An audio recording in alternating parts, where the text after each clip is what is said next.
Good afternoon, everyone. I'm Staff Sergeant Benjamin Oviedo. I've been in the Air Force for about 6 years. 2 of those years was spent in Japan, and the rest of those years was spent here in Andrews Air Force Base, located in Maryland.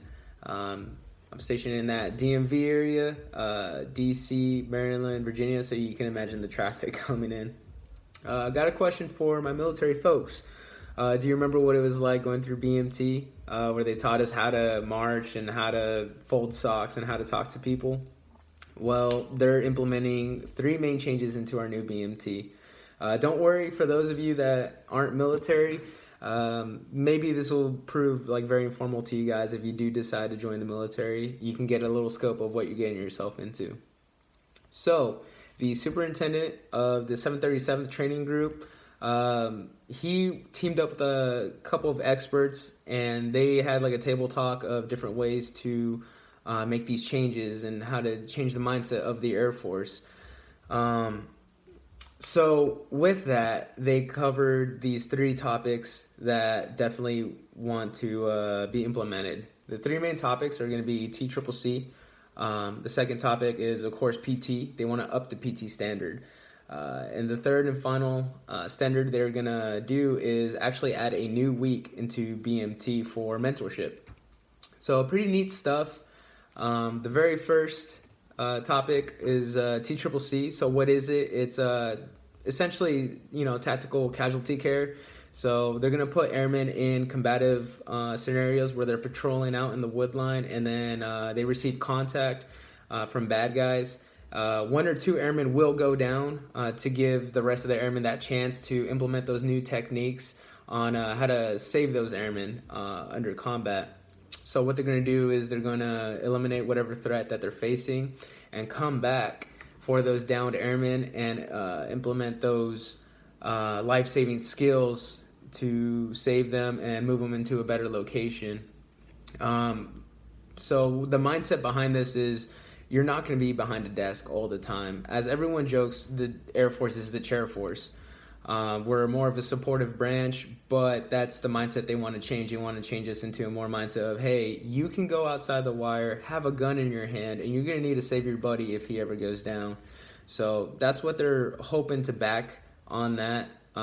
James Norbeck, who's the director of the 6th medical group out there, he came out with a statement in an article agreeing that everything that they're teaching out there, those lessons that they're giving those airmen, has been proven in combat. So it's not something that they just made up on a piece of paper. It's something that they've studied for years, and that they're implementing those changes to change that mindset and change the culture of the Air Force.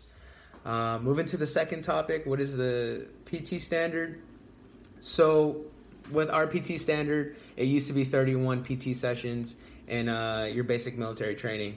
But now they're upping it to 44 PT sessions, as well as a Memorial Sunday run. So the Memorial run is going to be dedicated to an airman who was in combat, unfortunately killed in action, and they're going to honor his memory with a memorial run every Sunday. And this is to help the airmen kind of get a better understanding of, hey, again, you're not going to be just behind a desk.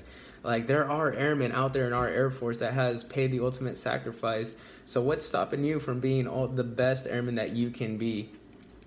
So of course there are a lot of health benefits being physically fit, but the main part and main reason they're implementing this is to get in that warrior mindset. The warrior mindset to help others and help yourself and never stop fighting. Okay. And the last topic I will be covering is the Airman's Week.